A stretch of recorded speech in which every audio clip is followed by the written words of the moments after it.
Hello and welcome to our webinar about how to secure your remote workers. As you can see, I'm also working from home after what's happening with this COVID-19 virus, and we are doing a lot of changes, a lot of chaos, and we would like to share with you some of the best practice about your remote workforce and how you can make sure that they are secure while they are working from home or working from a remote place.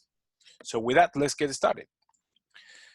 So for the agenda of today, we are going to go through, okay, what's going on, what is the current situation with COVID-19 and how this is impacting all of us. The second thing that we're going to go is, okay, what are the risks that these remote workers represent from cybersecurity to your organization? Then we're going to talk a little bit about something important. If you're a father like me, you have kids that are, sharing your network at the moment. They are at home because the schools are closed. So how you can protect them? What are the key things that you have to talk to them? What are the important things that you have to communicate about possible cyber threats that they will face? Also, we're going to go through some of the services that Meriplex can offer and some of the products that we have that we feel that can help you during this time. We're going to finish with some takeaways and additional resources.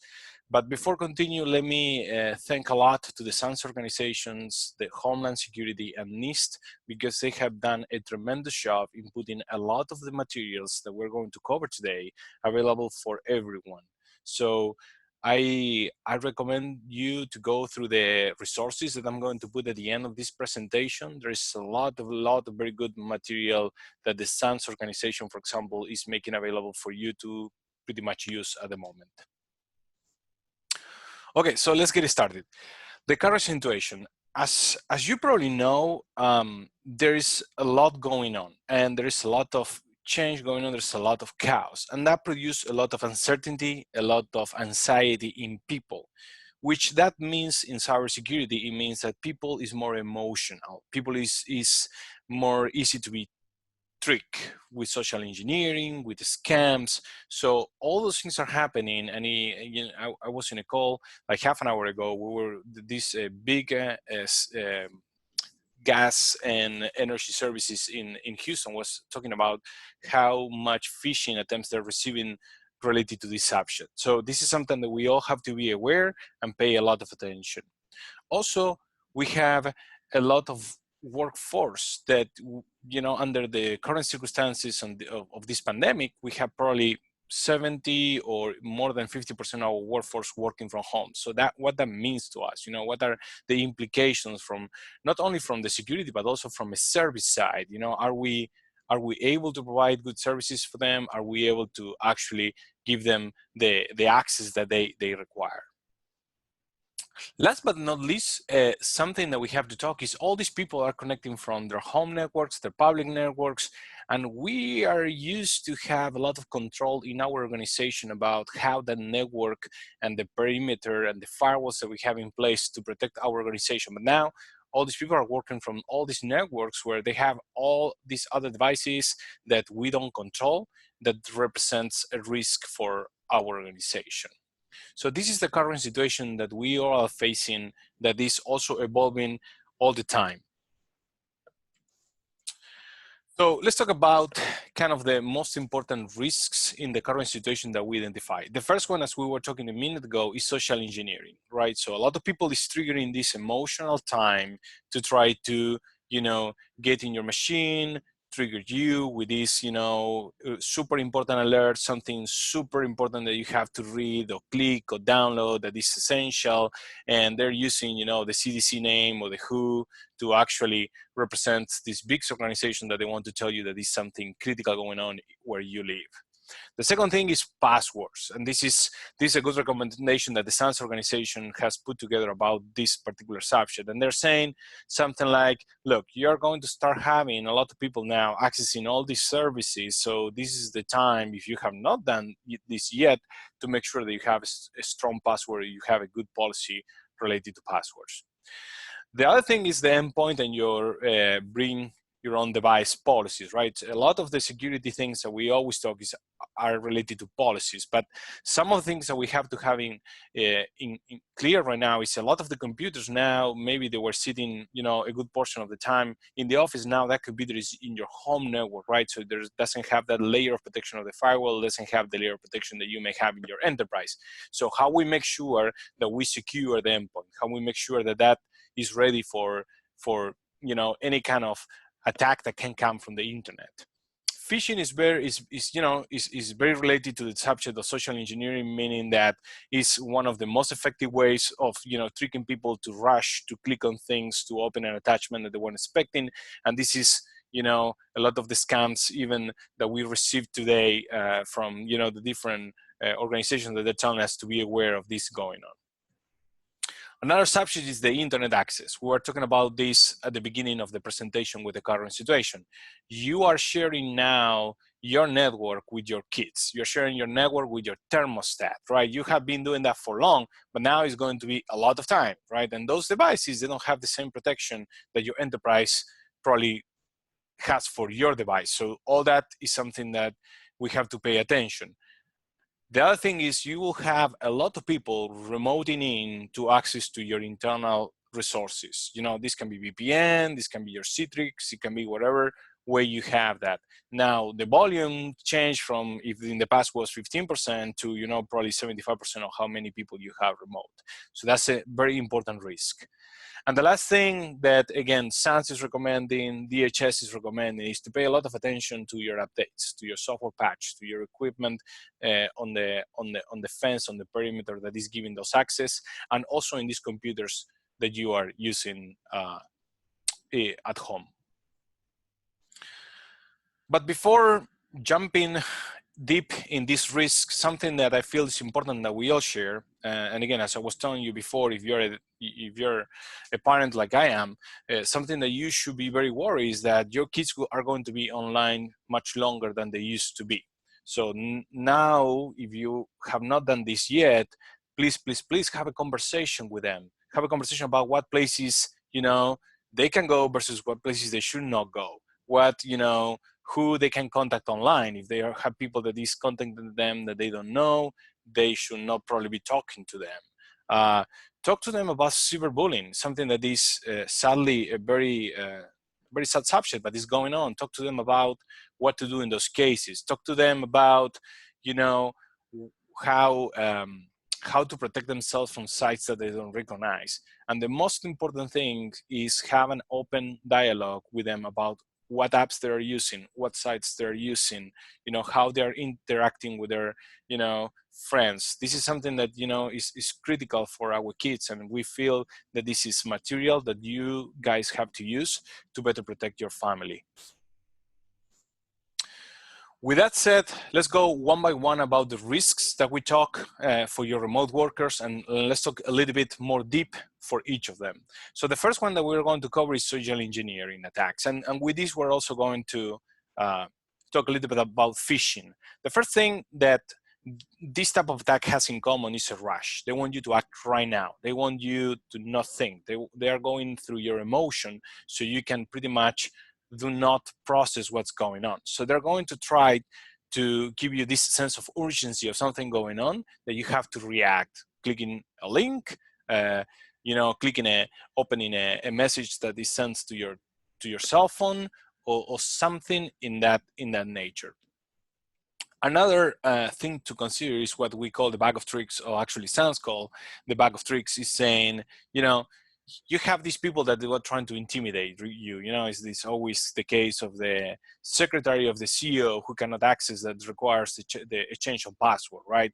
They're trying to intimidate you with a position, or they're saying that they are the help desk of your organization and they want to change your password. You have to triple check that those things are real, that the person who is talking on their end of the phone is the person who they're saying, and there's needs to be a way that your organization can validate those things. Also, be careful about your curiosity, right? During this time with uncertainty and chaos, a lot of us receive these emails about, new cases in your area, new cases in your region, wherever you live.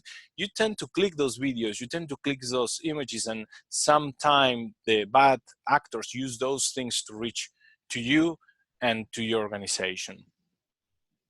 An important recommendation here is think before you click, right? A lot of us receive emails all day long. A lot of organizations have implemented this kind of phrase that you can put in the subject where you say, be aware this is an external email, or maybe in the content of the email, be aware this is something that coming from the outside, be careful. That's a great practice to put in place to make sure that you know, when you see that, is kind of saying, okay, wait and think what you're trying to click. Another thing that is important is, if something bad happened, whatever that is, your employees need to be aware of how to report that back to your IT department, to your information security department. They need to know how to contact them. They need to actually not being able only to identify these things happening, but also contacting them in case that something like that is going on, so your team can help them to mitigate the effects of that in the rest of the organization. So let's talk a little bit about passwords. In the password world, there was a big change now, I would say a couple of years from now, that they say, forget about the password complexity of these all crazy characters together. The important thing is that you use a very long passphrase. So for example, if you are a customer from Meriplex and say, I love Meriplex, or Meriplex is a great company, Meriplex is a great company 2020 is a very long password that you can use, and actually is going to be much more secure than if you use like an 8 characters with all this complication that is going to be very hard for you to remember, while the other one is very easy for you to remember and to reuse every time. The other thing that is important is don't reshare those passwords, right? Once you have them, try to make sure that your bank password is not the same, you know, password that you use for buying things online in this maybe site that is a small shop. They need to be very different. Don't share the password between all these applications and services that you may be consuming. Another important thing is, if you have a password that is for, you know, your particular services with the organization, make sure that that password is only known by you. You don't have to share that password with anyone in the organization, and of course, do not share that password with the rest of the people in your house. Never use public computers. That's a great thing. So if you're going to access your webmail, if you're going to access your application that you have in the organization, never use public computers, because those computers are well known of people putting software that they should not actually be putting. And actually, you don't know what's going on. You don't know what else can have that computer because your organization don't manage it. Whenever possible, use multi-factor authentication if that is something that you can use for all these services, especially whenever you are sharing personal identifiable information like your credit card, social security number, your date of birth, your bank account information, those type of things. And leverage password managers. Password managers are great, and it's something that, you know, the organization can provide. And if not, there's a lot of alternatives and free options that you can get from the web. Let's talk about the VPNs a little bit. So Homeland create this list of recommendations, and this is specifically for what we are living today. So this is something that they create, that alert that you see on the screen, that is specifically for what's going on with COVID-19. And they're saying, first of all, make sure that the whole infrastructure is updated, that you have a firewall, if it's a firewall, your concentrator for the VPN gateway, that is updated, that it has the latest client that the users can download, and that you have enough, you know, pretty much volume to manage whatever you will require as an organization. Make sure that you are going to be able to track the logs. How many people is connecting? What are they doing? You know, something, again, in the past, if you have a SIM, for example, the SIM can help you with this, can help you to making sure that you are tracking those logs, that you're aggregating those logs with the rest of what's going on within that connection. Of course, if you can, deploy the multi-factor authentication for your VPN connections, and be aware of the VPN limitation for whatever service you have. We have a lot of customers sadly calling us saying, hey, we just realized that we don't have enough licenses, or we just realized that our firewall, as soon as we have, you know, 70% of the people connecting, the service is really, really poor, and the people cannot use the application. So what do we do under those circumstances? Be aware of that. Be aware of your critical process. Who should be connecting to these services, who I have to be providing the service for them to operate for my business to continue operating without issues. And also there are some alternatives also on rate limiting. So there's bandwidth limitation you can put depending on the solution that you have. This is a good slide that is kind of talking again about what things to be aware from malware. You know, when we talk about a little bit about that endpoint protection, so how we can avoid malware. So on the right side, you see all this kind of red saying stop. What you should stop? Okay, of course, you know, anything that is kind of something that you didn't expect, a click of something that looks very suspicious, or maybe someone is giving you a USB drive and you don't know where the USB drive has been. Do not connect that to your computer. Or maybe, you know, one of your kids is giving the USB drive that is in one of those computers. Again, you don't know if if your kid has a computer which doesn't have an antivirus. You know, you're putting a lot of risk of introducing that USB to your organizational computer.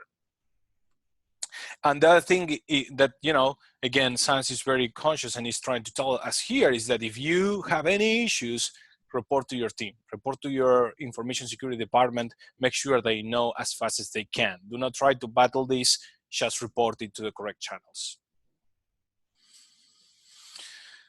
So another subject that we talk when we talk about the risk was the updates. You know, this is something that, you know, sadly we have seen day in and day out increase of breaches because of updates. You know, the Homeland here is saying, okay, you know that you have to be doing that. But at the moment, if you have to focus on something, everything that is public facing, those services, those servers, network devices, they need to be updated right now. First of all, know who they are. And this is going to include also the computers. Everyone that is remote now, if you have a computer that is inside a home network, is going to be pretty much not protected by a firewall. In the majority of the cases, that will be the case. People don't have firewalls at home, at least in my experience. So now you're having all these external computers that are not protected by your enterprise firewall, and they need to be updated. Make sure that that's happening. Do not delay it. Check how often are you doing that. Priority one, anything that is public facing. So let's talk about a little bit about how Meriplex can help you. You know, these are all the risks that you're facing, but in Meriplex, we're here to help you, to make sure that you are protected. And there's a lot of services that we already have in place that we can help you with. The first one is, you remember we talk about phishing, we talk about social engineer, we talk about passwords. We have a great social awareness training, security awareness training program. This is something that is going to go through a dark web analysis to kind of say, okay, which of my accounts may be compromised from the known compromise in the dark web, is going to provide a report for you to actually do something about it, and then go back to those users and saying, hey, your account appeared in all these sites, you may want to change your password. Or is this, you know, something that you have used the same password that you have in the organization? Then it's going to do, this program has all the end user training videos that you are normally aware of. It can produce any phishing campaign. It has templates that you can send emails to your users, so you can have a good understanding of what is the clicking rate for a phishing email. Other things that can produce is the security policies. You can upload all your policies in this platform, and the users will have to acknowledge those policies. That's a great thing if you don't have something like that in place. And of course, has monthly newsletters, and it has absolutely outstanding reports related to your employee vulnerability score, meaning like how much they are doing against that phishing campaign, and how much of that training is going on as you plan it, and how well are doing the quiz that you are asking in those trainings. So the second product we would like to talk to you today is cloud security with iBoss. And when we talk about, this is a very popular product for us. It has been a great solution. And this is how we protect that user that is at home, right? So how we protect the data in transit. So if you watch with me the drawing on the left side, we're going to see that Meriplex, and this is the normal case where we have a lot of these cases, but this doesn't mean that your organization is like this. We have below cloud, you know, in a good, in almost almost everyone from our customer base, and we will build from the BCGs or the gateways, we will be IPsec tunnels to the iBoss cloud. That means that all the traffic that is coming from an organization is going to now go through iBoss to protect it, to make sure that it's protected. If you have any public services, like a lot of organizations still do in your data center, you still require that firewall, but you're not choking the firewall with all this information. All that information is coming from the SD-WAN directly to iBoss, and iBoss to the internet. But let's talk about those remote users. That's what we are here today for, right? You have a lot of people right now that you can protect with this iBoss agent. You put the iBoss agent, everything is going out to the iBoss directly and then to the internet. So that's kind of your red line here and then your brown line here to connect to the internet. So this is something that is going to give you malware detection and prevention. IDS IPS is going to give you data loss prevention, is going to give you integration with your SIEM, is going to give you integration with Active Directory. You can tag traffic, you can do web filtering. It's a very powerful tool, something I highly recommend you to evaluate. It has been a great product and very popular too. VPN as a service. This is something that has been one of those services that we actually have a customer who requests this, but this has been so popular, and right now it has been one of those services that everyone is calling.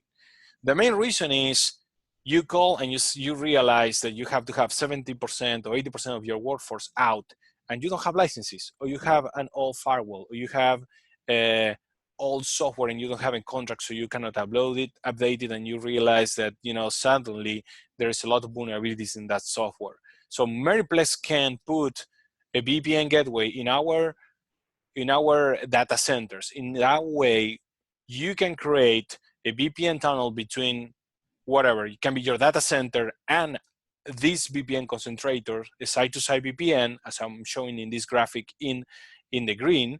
And then there's two types of VPNs that we can give you. The first one is the IPsec. The IPsec tunnel is a layer 3 connection, pretty much gives you access to all the resources that is in the network, perfect for IT, perfect for a lot of the normal type and traditional VPNs. But the second type of VPN that we can give you is the SSL VPN. And this is perfect for contractors, vendors, people that you want them to have access to specifically services, specific servers, specific parts of your network. So you can say, you only have access to this server. You have only access to this application. You cannot have access to all my network, which a traditional VPN will do. So that's something that is already available. Please contact us. This is a great services.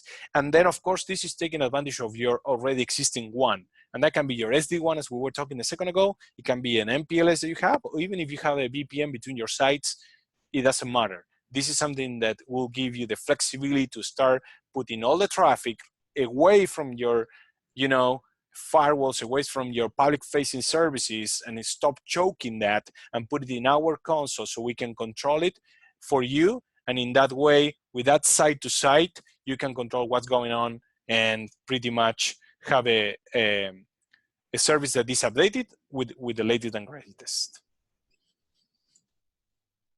Another important thing is we talk about the updates, and we talk about how we manage those updates and how we actually make sure. We have patch management as a program. We have vulnerability management as a program. This is something I want to talk to you today, because the first thing in this cycle is discovery. Know what you have, organize your assets, assess those assets for vulnerabilities, report what did you find, then prioritize and remediate. That prioritize and remediate today, focus on your public facing, as we were saying. And we also provide the verification, meaning we'll run one more time that scan for you. This is a very popular service that we provide to a lot of organizations. We tell organizations that they need to run this program at least 4 times per year. A lot of people are not even doing this once a year. This is a critical service from a security perspective. And as you know, as SANS was recommending, and also a lot of like DHAs and NIST updates is not an alternative today. It's something that you have to work, and we are here to help you with this too. Let's talk about endpoint protection. This doesn't require any kind of presentation. Today, having an anti-malware and an endpoint protection product is a computer security 101. So today you have this computer that is at home and doesn't have a lot of protection, but you know, we have a great product that is ESET, that is our endpoint protection. It's also our EDR solution. And with that, the amount of things that ESET is doing for our customer is huge. So this is host intrusion prevention system, web filtering, firewalling at the computer level. It detects malicious attack, is effective against ransomware. It has a machine learning and artificial intelligence on it. It has a very light agent that runs on the computer for the endpoint protection. And it has outstanding dashboard reports, and it has a centralized management policy for you to deploy whatever policy you require to all these devices. We manage this product for you. We make sure that it's running. We make sure that the antivirus is updated, that the signature updates are updated, and we also monitor for any problem. So we let you know that we have to do something about that. So we cover a lot today, but let's talk about some of the takeaways. And I kind of condensed this in just 3 for you. The first one is user. So the first thing that you have to make sure that you are protecting under current circumstances is your users. There's a lot of anxieties, a lot of uncertainty.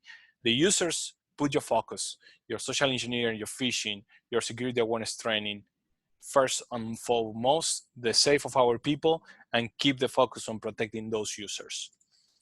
The second thing is your devices. Your devices are going to be in all these unknown networks for you. So that now you have to ramp up the layers of defense with things like iBoss, with your ESET, you know, that it has the firewall that can protect any kind of, you know, layer 3 type of attack to those devices from the same network. I would tell you that in the past, ESET protect one of our customers who was receiving an ARP cache attack from a device from his home, which was surprising, you know, how those things can happen.